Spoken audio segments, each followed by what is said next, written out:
मैं doctor Virendra Pandey, department of education, Veerkunwar university Arrah. पिछले class में हम लोगों ने मोटिवेशन के संबंध में अध्ययन किए थे कि अभिप्रेरणा के लिए पूरी भूमिका हम लोगों ने तैयार किया था कि अभिप्रेरणा में जो मुख्य बिंदु है कि 3 प्रकार के पुरुष की चर्चा भर्तृहरि ने किया था, सत्पुरुष, मध्यम पुरुष और राक्षस, जिसकी चर्चा हम लोगों ने किया था। और प्रेरणा के 3 स्वरूपों की चर्चा हम लोगों ने किया था कि यह अधोगामी, समतलगामी और ऊर्ध्वगामी होती है। मैथिली शरण गुप्त की नहुस की चर्चा हम लोगों ने किया था कि कैसे व्यक्ति एक मध्यम कोटि का प्राणी है, लेकिन उसके ऊपर देव है और नीचे दानव है, तो अपनी प्रयास से, धर्म ग्रंथों के सहयोग से, सत्कर्मों का अनुपालन करके वह देव को, देवत्व को प्राप्ति कर सकता है। ये सारी बातें हम लोगों ने पढ़ी थी। रामायण की भी चर्चा की थी, राम को कर्म की प्रेरणा मिली। महाभारत में अर्जुन को कर्म की प्रेरणा मिली। तो प्रेरणा जो है हमारे अधिगम क्षमता को भी बढ़ाता है, प्रेरणा हमें सत्कर्मों की ओर ले जाता है। सारी बातें हम लोगों ने कल ही चर्चा कर लिया था। आज हम लोग मुख्य बिंदु पर आ रहे हैं कि अभिप्रेरणा है क्या। तो अभिप्रेरणा संप्रत्यय की शुरुआत मैकडूगल, एक विद्वान है, मैकडूगल ने मूल प्रवृत्ति की धारणा के रूप में विकसित किया था। अभिप्रेरणा संप्रत्यय का विकास मैकडूगल ने मूल प्रवृत्ति की धारणा के रूप में विकसित किया था। ये मूल प्रवृत्ति की धारणा में उन्होंने मुख्य बिंदु पर चर्चा किया और व्यक्ति के व्यवहार की व्याख्या करने पर उन्होंने जोर दिया। लेकिन इसमें मुख्य बिंदु उन्हें अभिप्रेरणा को हम मुख्य रूप से कहिए, मुख्य रूप से अगर हम परिभाषित करना चाहें तो एक विद्वान है फ्रेडरिक जे मैकडोनल्ड।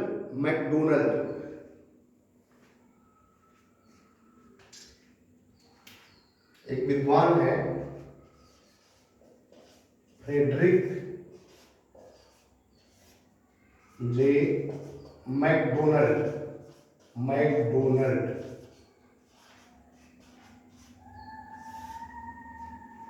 उन्होंने अभिप्रेरणा की परिभाषा बहुत ही सटीक रूप में दिया है।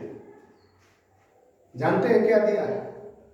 उन्होंने अभिप्रेरणा को बताया कि अभिप्रेरणा से तात्पर्य व्यक्ति के अंदर उस ऊर्जा परिवर्तन से है जिसमें भावात्मक प्रबोधन एवं प्रत्याशित लक्ष्य प्रतिक्रिया निहित हो। क्या उन्होंने कहा? 3 बातें मैकडोनल्ड की परिभाषा की व्याख्या से 3 बातें निकल कर आती हैं। पहली जो बात है वह है अभिप्रेरणा है क्या? ऊर्जा परिवर्तन है। ऊर्जा परिवर्तन।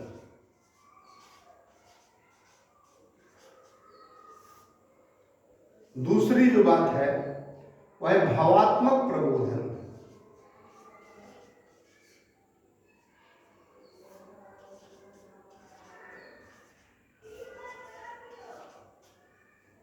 और तीसरी जो बात है वह है प्रत्याशित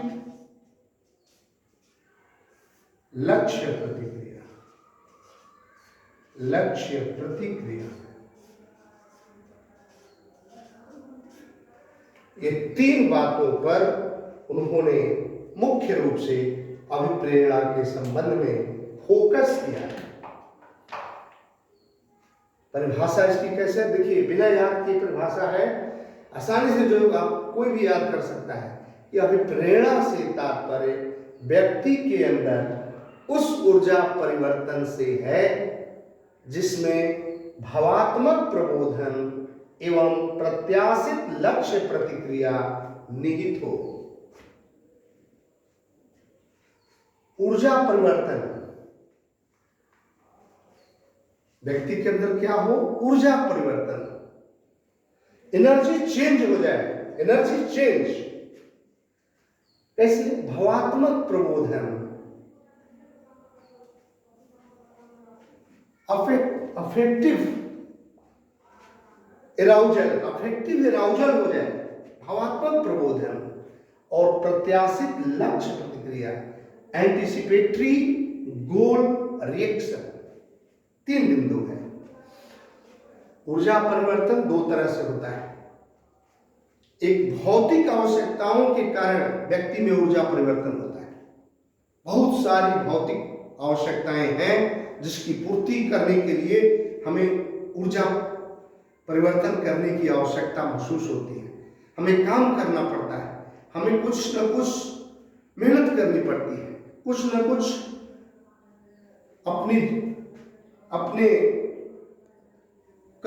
अपने सभी आवश्यकताओं की पूर्ति के लिए कार्य करने पड़ते हैं। तो एक भौतिक आवश्यकताओं से संबंधित कार्यों के लिए ऊर्जा परिवर्तन, और दूसरा है मनोसामाजिक, समाज में भी हमारी प्रतिष्ठा बनी रहे, समाज के लोगों में भी हम नीचे न गिरे, इसके लिए भी हमारी ऊर्जा परिवर्तन होती है।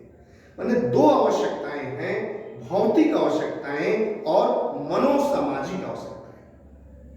ये दोनों आवश्यकताओं के कारण ऊर्जा परिवर्तन होता है व्यक्ति के अंदर। तो पहला इन्होंने जोड़ दिया ऊर्जा परिवर्तन, दूसरा जोड़ दिया भावात्मक प्रबोधन। भावात्मक प्रबोधन, भावात्मक प्रबोधन का मतलब है कि व्यक्ति किसी कार्य के प्रति जब लगाव या खिंचाव अनुभव करता है तो उसमें लीन हो जाता है।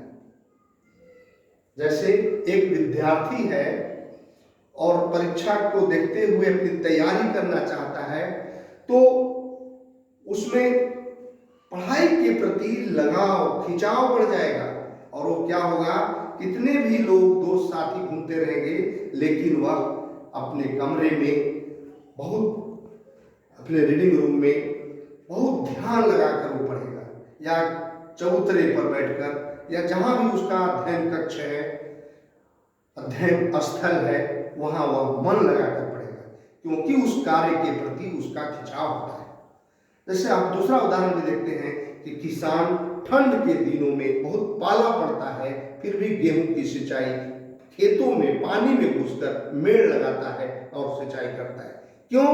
क्योंकि वह उसके प्रति खिंचाव, लगाव का अनुभव करता है। तो जिस कार्य के प्रति खिंचाव हो, उस कार्य के प्रति व्यक्ति लगनशील होकर कार्य करता है, यही है भावात्मक प्रबोधन। और तीसरा प्रत्याशित लक्ष्य प्रतिक्रिया। प्रत्याशित लक्ष्य प्रतिक्रिया से तात्पर्य है कि व्यक्ति हमेशा अपने लक्ष्य की ओर अग्रसर होता है। जैसे भूखा व्यक्ति भोजनालय की ओर अग्रसर होगा, प्यासा व्यक्ति प्याऊ की ओर अग्रसर होगा, जहां पीने का पानी मिले। तो कहने का मतलब प्रत्याशित लक्ष्य प्रतिक्रिया में व्यक्ति हमेशा अपने लक्ष्य की ओर अग्रसर होता है।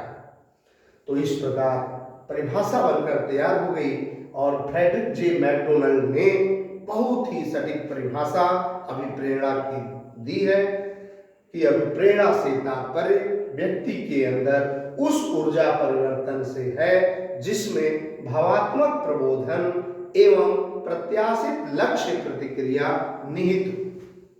इस प्रकार अभिप्रेरणा के संप्रत्यय में मुख्य रूप से ये बिंदु स्पष्ट हो जाती है कि संप्रत्यय में, इसका संप्रत्यय कंसेप्ट क्या है। संप्रत्यय में है कि माने व्यक्ति का प्रबोधन होता है। ये हो गया व्यक्ति का प्रबोधन। व्यक्ति का प्रबोधन, जब प्रबोधन होगा तो वह लक्ष्य साधक व्यवहार करेगा। लक्ष्य साधक व्यवहार करेगा। लक्ष्य साधक व्यवहार, जब वो व्यवहार करेगा तो लक्ष्य की प्राप्ति करेगा। लक्ष्य संप्राप्ति, जब उसकी लक्ष्य की पूर्ति हो जाएगी तब उसके प्रबोधन की दशा समाप्ति का न्यूनीकरण खत्म हो जाएगी। प्रबोधन की दशा का न्यूनीकरण, प्रबोधन की दशा का न्यूनीकरण। न्यूनीकरण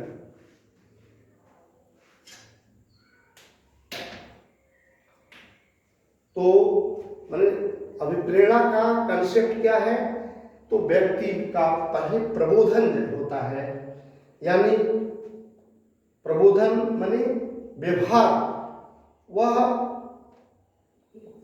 उसके अंदर किसी चीज को पाने की जिज्ञासा जागृत होती है कि क्या उसका कोई एम तय करता है, लक्ष्य तय करता है।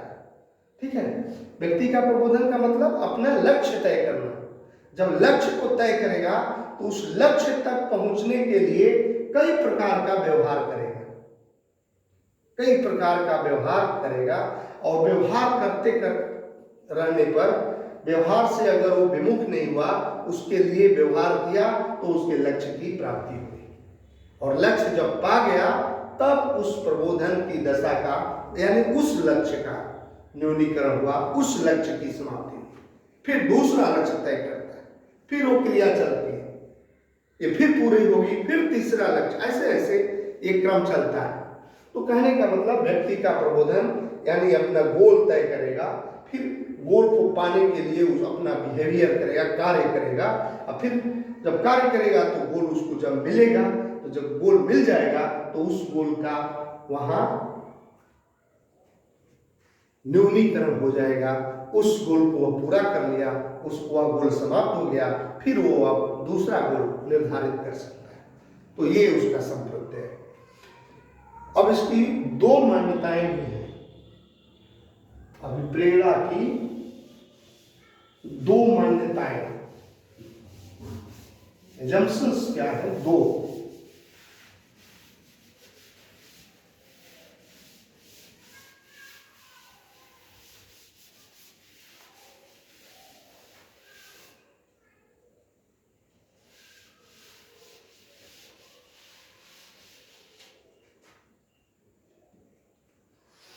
दो मान्यताएं। एक पहली मान्यता है इसकी कि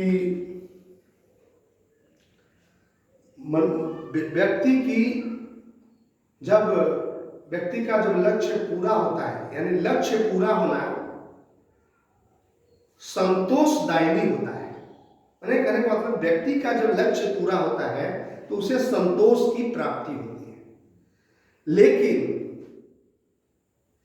कभी कभी वह दुर्गम एवं असाध्य लक्ष्यों का चयन कर लेता है जो शायद नहीं पूरा हो पाता है। ऐसी भी स्थिति उत्पन्न हो जाती है, यानी लक्ष्य संप्राप्ति में उसको सुख की प्राप्ति है, उसको शांति की प्राप्ति है, लक्ष्य प्राप्त होने पर वह उसे सुकून मिलता है, लेकिन कभी कभी वह दुर्गम एवं असाध्य, यानी वह जिसको पूरा ही नहीं कर सकता, उसको पूरा करने की उसके पास क्षमता नहीं है, लेकिन उसने बहुत बड़ा लक्ष्य तय कर लिया। तो ऐसी परिस्थिति में वह विचलित हो जाता है। तो वह कहने का मतलब कि लक्ष्य कभी भी क्षमता के अनुरूप अपना तय करना चाहिए, नहीं तो क्षमता नहीं है और आप दुर्गम लक्ष्य तय कर लिए, असाध्य लक्ष्य तय कर लिए, तो फिर वो सही अभिप्रेरणा या सही अभिप्रेरणा देने पर भी हम वहां नहीं पहुंच सकते, क्योंकि उसके लिए अपनी क्षमता को भी बढ़ाना है, क्षमता को भी आंकना है। तो उस दुर्गम एवं असाध्य लक्ष्य का चयन तभी करें जब हमारे पास सामर्थ्य हो। दूसरी बात, हम ये सोचते हैं कि हम इस लक्ष्य को प्राप्त कर लेंगे तो हमारा ये काम पूरा हो जाएगा, लेकिन कभी कभी ऐसा भी होता है कि जिस लक्ष्य को आपने तय किया वो लक्ष्य पूरा भी हो गया, लेकिन आपका जो काम था वो पूरा नहीं हुआ। ऐसा भी हो जाता है कि यानी लक्ष्य, जो अनुमानित लक्ष्य है, वो हमारे अगले कार्य को पूरा कर दे, यह भी कभी कभी संभव नहीं हो पाता है। तो यह भी एक इसका कहने का मतलब, यह भी इसका एक मान्यता है। तो कहने का मतलब दो मान्यताएं अभिप्रेरणा के अंतर्गत मुख्य रूप से प्रचलित है। तो पूरी चर्चा के बाद, कल भी हम पिछले क्लास में हम लोगों ने चर्चा किया था और आज भी हम लोग चर्चा कर रहे हैं, पूरी चर्चा के बाद अभिप्रेरणा की कुछ विशेषताएं दृष्टिगोचर होती है। अभिप्रेरणा की कुछ विशेषताएं दृष्टिगोचर होती है। क्या कुछ विशेषताएं हैं, इसकी कैरेक्टरिस्टिक्स कह सकते हैं, या नोट करना है तो नोट भी कर सकते हैं। विशेषताएं क्या क्या है, 1 2 ऐसे ऐसे। नंबर 1 में इसकी विशेषता है कि अभिप्रेरणा के अंतर्गत निर्देश पूर्णता होती है। निर्देश पूर्णता पहला बिंदु है, अभिप्रेरणा के अंतर्गत निर्देश पूर्णता होती है। दूसरा बिंदु है, अभिप्रेरित व्यक्ति चयनात्मक व्यवहार प्रदर्शित कर सकता है। क्या है चयनात्मक व्यवहार? यानी जो व्यक्ति अभिप्रेरित है, मोटिवेटेड है, वह एक कार्य की तरफ बढ़ा और देख रहा है कि इधर सफलता नहीं मिल रहा है, तो तुरंत ही रास्ता बदलकर और ऐसा कार्य करता है जिससे उसको तुरंत उसको सफलता मिल जाए। तो चयनात्मक व्यवहार, ये नहीं कि एक ही पर रीढ़ पकड़े हुए हैं, मिल नहीं रहा है, मिल रहा प्रयास में नहीं। चयनात्मक व्यवहार, जो मोटिवेटेड व्यक्ति है वो जो देख लेता है कि यह रास्ता सरल और दुर्गम है, हमारे सरल और दुर्गम, सरल नहीं है, यह रास्ता दुर्गम है, तो तुरंत रास्ता बदल कर और अपने लक्ष्य को पूरा कर लेते हैं। तो चयनात्मक व्यवहार प्रदर्शित कर रहा है। जैसे हमको शहर के किसी स्थान पर जाना है, एक रास्ते से जा रहे हैं तो गाड़ी जाम लगी, तो हम जाम में फंसे हुए। अगर हम जानते हैं, हम अभी मोटिवेटेड हैं या शहर के अन्य रास्तों को हम जानते हैं, तो तुरंत हम क्या करते हैं, दूसरा रास्ता पकड़ के हम उस रास्ते तक पहुंच जाते हैं, इस जाम वाले रास्ते को छोड़ देते हैं। तो कहने का मतलब, जो व्यक्ति अभिप्रेरित है वह व्यक्ति चयनात्मक व्यवहार, सिलेक्टिव बिहेवियर कर सकता है। तीसरा बिंदु है, अभिप्रेरणा के अंतर्गत पर्यावरण जन्य इच्छा, पर्यावरण जन्य आंतरिक इच्छा और अभिप्रेरक लक्ष्य या वस्तु मूल्य, तीनों में से किसी एक का भी होना बहुत आवश्यक है। पर्यावरण जन्य, और दूसरा है आंतरिक इच्छा या चाह, और तीसरा है अभिप्रेरक लक्ष्य या वस्तु मूल्य। माने 3 बिंदु। पर्यावरण जन्य परिस्थिति होनी चाहिए। जो भी हम अपना लक्ष्य निर्धारित कर रहे हैं, तो ऐसा हम पर्यावरण जन्य परिस्थिति के अंतर्गत हम हैं कि नहीं, उसको भी आंकना है। फिर हमारे आंतरिक इच्छा या चाह होनी चाहिए, और तब अभिप्रेरक लक्ष्य या जो वस्तु मूल्य है उसकी प्राप्ति हमें होती है। तो अभिप्रेरणा के अंतर्गत 3 बिंदु, क्या? पर्यावरण जन्य, आंतरिक इच्छा या चाह और अभिप्रेरक लक्ष्य या वस्तु मूल्य का होना आवश्यक है। इसके बाद चौथा बिंदु, एक ही प्रेरक की अभिव्यक्ति कई रूपों में भी होती है। जैसे कि हमें बदला लेना है, किसी से हमें प्रतिशोध की भावना है, तो उससे बदला लेने के लिए हम उसको, उस पर भ्रष्टाचारी होने का आरोप या उस पर आक्रमण व्यवहार या उसकी निंदा या उसके नजरों से बचने का प्रयास आदि करते हैं। एक ही हमारा प्रेरक है कि उससे बदला लेना है। तो उससे बदला लेने के लिए हम इन विभिन्न प्रकारों में से कोई भी प्रकार को अपना लेते हैं। कहने का मतलब एक ही प्रेरक की अभिव्यक्ति कई रूपों में होती है। पांचवा बिंदु है, कई प्रकार के प्रेरकों की अभिव्यक्ति एक ही रूप में भी होती है। ये भी बात है, उल्टा इसका, कई प्रकार के प्रेरकों की अभिव्यक्ति। जैसे क्लासरूम में टीचर घुसता है और कुछ बच्चे ऊंची आवाज में बोलते हैं। इसलिए ऊंची आवाज में बोलते हैं ताकि शिक्षक का ध्यान उनकी ओर अग्रसरित हो सके, शिक्षक उनकी ओर आकर्षित हो सके। इसलिए कुछ बच्चा जो है जोर से बोलता है कि शिक्षक हमारी ओर देख रहे हैं, लेकिन वह जोर से क्लासरूम में बोल रहा है, बाहर भी अन्य कार्यों में भी वह कहीं जोर से बोलता है। इसका उपयोग वह कई जगहों पर भी करता है। कहने का मतलब कई प्रकार के प्रेरकों की एक ही प्रकार के एक ही प्रकार तो हो गया, कई प्रकार, एक क्या बोले कि जोर से बोलना, माने एक ही प्रकार के प्रेरकों की अभिव्यक्ति भी कई रूपों में होती है। कहने का मतलब तो विभिन्न ये विशेषताएं अभिप्रेरणा के अंतर्गत स्पष्ट होती हैं, जिसे आप आसानी से याद कर सकते हैं। पहला बिंदु जैसे हमने बताया कि अभिप्रेरणा के अंतर्गत निर्देश पूर्णता होती है, यानी व्यक्ति निर्देशित होता है।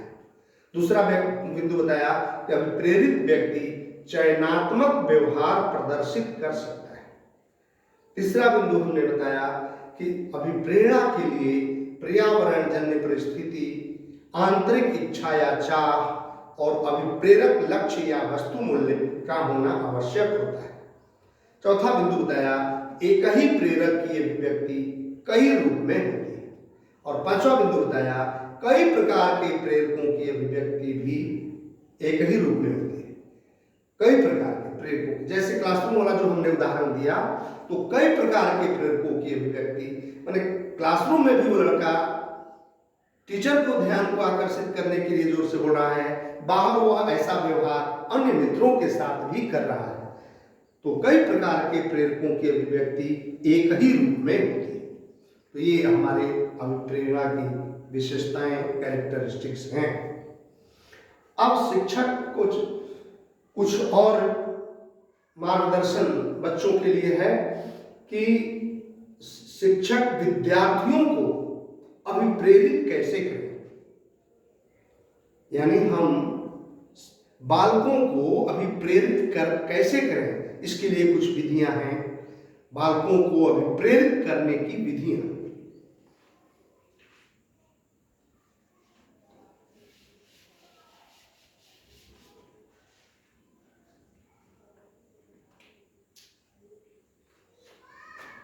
अभिप्रेरित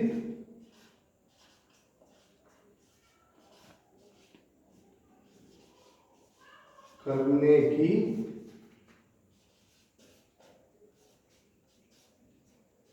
विधियां।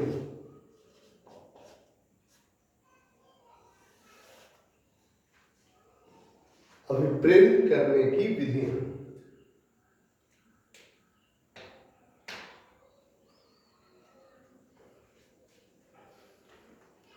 देखिए कैसे एक शिक्षक अपने विद्यार्थी को अभिप्रेरित कर सकता है। तो कहने का मतलब पहला बिंदु इसमें है, इसमें भी हम पॉइंट वाइज वर्णन कर सकते हैं, 1 2 3 4 ऐसे करके। तो पहला बिंदु है कि शिक्षण के माध्यम से शिक्षक जो भी कुछ कहता है उससे बेहतर यदि वह अपने बारे में वैसा प्रकाश डालता है तो वह अधिक महत्वपूर्ण है। पहला बिंदु है। कहने का मतलब केवल शिक्षक शिक्षण के दौरान निर्देशित ही नहीं करे कि ये करो, बल्कि स्वयं अपना व्यवहार भी वैसा ही करे, स्वयं वैसा व्यवहार अपने वह आचरण में भी उतारे, तब उसका प्रभाव विद्यार्थियों पर बहुत पड़ता है। जैसे हम क्लासरूम में पढ़ा रहे हैं और बच्चे मोबाइल का फोन आ रहा है, किसी का व्हाट्सएप आ रहा है, तो हम कहते हैं मोबाइल बंद करो, घंटी बज रही है, मोबाइल बंद करो। लेकिन हमें पहला फर्ज है कि हम भी पहले अपनी मोबाइल बंद करें। जब हम साइलेंट कर देंगे, हम बंद कर देंगे और तब विद्यार्थियों को कहेंगे, तो वो भी कहेगा कि नहीं, गुरु जी ने भी मोबाइल अपनी बंद कर ली है और हमको भी कह रहे हैं कि क्लास डिस्टर्ब न हो, वो तुरंत बंद कर लेगा। तो कहने का मतलब पहला बिंदु है कि शिक्षण के माध्यम से हम जो कुछ भी कहते हैं उससे अधिक प्रभावी हम उसे करते हैं, हम उसे व्यवहार में अपने उतारते हैं, वह ज्यादा प्रभावी होता है। दूसरा बिंदु है, शिक्षक जो कुछ भी कहता है, शिक्षक जो कुछ भी कहता है उससे विद्यार्थियों को अपने बारे में सोचने की प्रेरणा मिलती है। इसलिए शिक्षक को क्या करना चाहिए? उसके बात में वजन होना चाहिए, बात में गंभीरता होनी चाहिए, बात में प्रेरक शक्ति होनी चाहिए, क्योंकि उसका प्रभाव विद्यार्थियों पर पड़ता है। तो दो बिंदु हुआ। तीसरा बिंदु कि हमें केवल विषय वस्तु पर ही जोर न देकर बल्कि विषय वस्तु के महत्व एवं निहितार्थ पर भी फोकस करना चाहिए। विषय तो पढ़ाना ही है, टीचर का काम ही है विषय पढ़ाना, लेकिन उस विषय का इंपॉर्टेंस क्या है, विषय वस्तु का महत्व और उस विषय वस्तु के निहित अर्थ क्या है, रियल मीनिंग ऑफ कंटेंट क्या है, उसे हमें व्यापक रूप से स्पष्ट करना चाहिए। तब बच्चे और ज्यादा अभिप्रेरित होते हैं। तो तीसरा बिंदु भी इंपॉर्टेंट है, केवल विषय वस्तु पर ही न फोकस करके उसके महत्व एवं निहितार्थ पर भी फोकस करना चाहिए। चौथा बिंदु है कि हमें विद्यार्थियों के विचारों को भी सुनना चाहिए और उनके लिए भी खुला वातावरण देना चाहिए और उन्हें अपने वक्तव्य को रखने की आजादी हमें देनी चाहिए। मतलब विद्यार्थियों के लिए खुला वातावरण और अपने विचारों को प्रकट करने की का अवसर उन्हें मिलना चाहिए। ये भी बिंदु इंपॉर्टेंट है। और नेक्स्ट, शिक्षक को विद्यार्थियों के साथ अपना व्यवहार स्नेहयुक्त एवं आत्मीयतापूर्ण बनाए रखना चाहिए। विद्यार्थी को लगे कि गुरुजी हमें बहुत प्यार देते हैं, गुरुजी हमें बहुत मानते हैं, स्नेहयुक्त व्यवहार करते हैं और हमें अपना समझ करके हमें अच्छी अभिप्रेरणा देते हैं। तो आत्मीयतापूर्ण व्यवहार, स्नेहयुक्त व्यवहार हमें अपने विद्यार्थियों के साथ करना चाहिए। ये तमाम बिंदु हैं अभिप्रेरणा के अंतर्गत। तो हम लोगों ने आज चर्चा किया कि अभिप्रेरणा क्या है। तो मैकडूगल ने इस प्रत्यय को स्पष्ट किया और मैकडूगल ने इसको जो स्पष्ट किया, और इसके बाद मैकडूगल मूल प्रवृत्ति की धारणा पर जोर दिया। और मूल प्रवृत्ति की धारणा तो एक तरफ बहुत लोकप्रिय हो गई, लेकिन एक तरफ उपहास की शिकार भी हो गई। मूल प्रवृत्ति में कुछ विद्वानों ने इसका विरोध भी किया कि इसका कोई स्पष्ट प्रमाण नहीं है, मूल प्रवृत्ति के द्वारा व्यवहार की सम्यक व्याख्या नहीं की जा सकती है, यह चक्रीय तर्क पर आधारित है। तो इसका प्रमाण भी दिया। इसका प्रमाण है कि यदि कोई पूछता है कि कोई व्यक्ति आपस में क्यों लड़ते हैं, कोई व्यक्ति आपस में क्यों लड़ते हैं, तो मूल प्रवृत्ति के रूप में लोग कह देते हैं क्योंकि इसलिए लड़ते हैं क्योंकि उनमें आक्रोश होता है। तो कैसे मालूम कि उनमें आक्रोश है, कैसे मालूम? तो इसलिए कि वो लड़ते हैं। तो यह तो तर्क पर, चक्रीय तर्क पर आधारित हो गया ना कि दो व्यक्ति आपस में क्यों लड़ते हैं, तो इसका उत्तर मिला क्योंकि उनमें आक्रोश है। तो कैसे पता कि आक्रोश है? तो क्योंकि वे लड़ते हैं। तो ये चक्रीय तर्क पर आधारित है। तो जो मैकडूगल ने मूल प्रवृत्ति के इस धारणा को विकसित किया, इस पर आलोचकों ने विरोध किया कि नहीं, यह जो मूल प्रवृत्ति की धारणा है यह चक्रीय तर्क पर आधारित है, इसके द्वारा व्यवहार की सम्यक व्याख्या नहीं की जा सकती है, इसलिए यह धारणा आलोचना की भी शिकार होगी। लेकिन फ्रेडरिक जे मैकडोनाल्ड ने जो अभिप्रेरणा का सटीक परिभाषा दिया वो बहुत ही अच्छा है कि अभिप्रेरणा क्या है। अभिप्रेरणा व्यक्ति के भीतर ऊर्जा परिवर्तन है जिसमें भावात्मक प्रबोधन एवं प्रत्याशित लक्ष्य प्रतिक्रिया निहित हो। 3 बिंदु पर उन्होंने जोर दिया। ऊर्जा परिवर्तन क्यों होता है? ऊर्जा परिवर्तन भौतिक आवश्यकताओं के कारण होता है और मनोसामाजिक आवश्यकताओं के कारण होता है। भावात्मक प्रबोधन क्या है? कि भावात्मक प्रबोधन में है कि व्यक्ति किसी कार्य की ओर अपना खिंचाव या लगाव अनुभव करता है। और प्रत्याशित लक्ष्य प्रतिक्रिया क्या है? प्रत्याशित लक्ष्य प्रतिक्रिया है कि व्यक्ति हमेशा अपने लक्ष्य की ओर अग्रसर होता है। इस प्रकार प्रेरणा के संप्रत्यय में पहले व्यक्ति का प्रबोधन होता है, यानी लक्ष्य का निर्धारण करता है, फिर उस लक्ष्य को पाने के लिए लक्ष्य साधक व्यवहार करता है, फिर लक्ष्य साधक व्यवहार करता है तो उसे लक्ष्य की संप्राप्ति होती है, और जब लक्ष्य की प्राप्ति हो जाती है तो उसके उस व्यवहार की दशा का न्यूनीकरण हो जाता है, जो हमने एक डैश के रूप में बताया। तो ये है उसका संप्रत्यय। और अब 2 मान्यताएं भी हमने बताया कि अभिप्रेरणा में संतोष मिलता है, अभिप्रेरणा संतोषदायिनी होती है, लेकिन कभी कभी व्यक्ति दुर्गम एवं असाध्य लक्ष्यों का जब चयन कर लेता है तो वह संतोष की जगह असंतोषदायिनी हो जाती है। इसलिए लक्ष्य का निर्धारण अपनी क्षमता को देखते हुए भी करना चाहिए।